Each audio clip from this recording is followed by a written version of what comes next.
तो पश्चिम बंगाल में नेता प्रतिपक्ष और बीजेपी कद्दावर नेता शुभेंदु अधिकारी ने आज नंदीग्राम विधानसभा सीट से अपना नामांकन दाखिल कर दिया। नामांकन के दौरान शुभेंदु अधिकारी के साथ गृह मंत्री अमित शाह मौजूद रहे। नामांकन दाखिल करने के दौरान दिए गए हलफनामे में शुभेंदु अधिकारी ने अपने ऊपर चल रहे 25 आपराधिक मामलों का विवरण दिया है।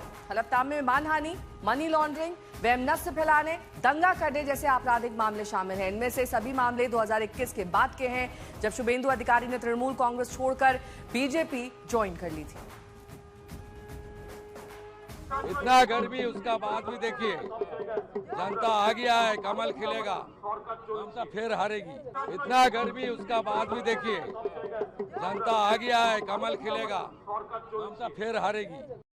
वही शुभेंदु अधिकारी के नॉमिनेशन से पहले गृह मंत्री अमित शाह ने भवानीपुर में जबरदस्त रोड शो किया। इस रोड शो में स्थिति तब बिगड़ गई जब ममता बनर्जी के घर के बाहर टीएमसी और बीजेपी के कार्यकर्ता आपस में भिड़ गए। दोनों दल के कार्यकर्ताओं ने जमकर नारेबाजी की। जहां यह हंगामा बरपा, वहां से अनुपम मिश्र की ये रिपोर्ट देखिए।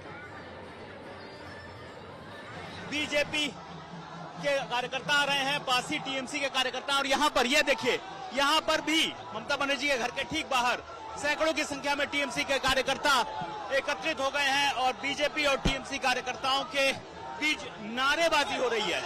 नारेबाजी हो रही है यहाँ पर। ये फिलहाल पुलिस मौके पर मौजूद है, बीच में पुलिस मौजूद है और ये टीएमसी के कार्यकर्ता और बीजेपी कार्यकर्ता दोनों आमने सामने। शुभेंदु अधिकारी की नॉमिनेशन फाइल के दौरान ये हंगामा ठीक ममता बनर्जी के घर के सामने हो रहा है। रोड शो के बाद गृह मंत्री अमित शाह ने ममता बनर्जी पर जोरदार हमला बोला। उन्होंने दावा किया कि इस बार शुभेंदु अधिकारी भवानीपुर से ममता बनर्जी को हराएंगे। अरे शुभेंदु दा हमारे नंदीग्राम से लड़ना चाहते थे। मैंने शुभेंदु दा को कहा था कि सिर्फ नंदीग्राम नहीं, ममता के घर में जाकर उसको हराना। और इनका रिकॉर्ड है, गत चुनाव में ममता बंगाल में सरकार तो बना पाई थी, मगर ममता दीदी नंदीग्राम में शुभेंदु दा के सामने चुनाव हार गई थी।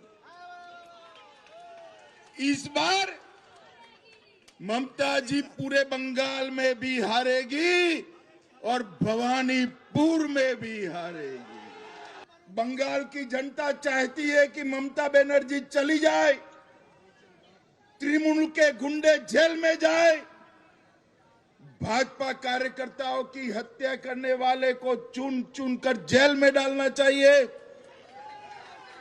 तो मैंने बोला भाई तकलीफ क्या है? तो उन्होंने कहा टीएमसी के गुंडे वोट नहीं करने देंगे।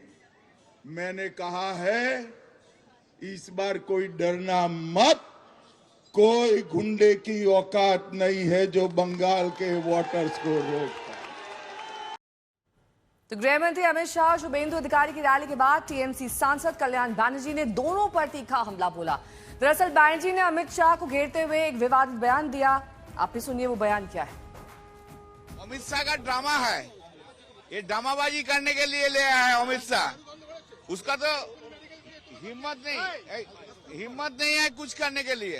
15 दिन क्यों, 1 मास रही है अमित शाह इधर, उसका बाद फोर्थ में रहना चाहिए। इधर फोर्थ में सामने आपको हम लोग देखना चाहते हैं। अमित शाह को दौड़ के इसका गंगा में फेंक देंगे।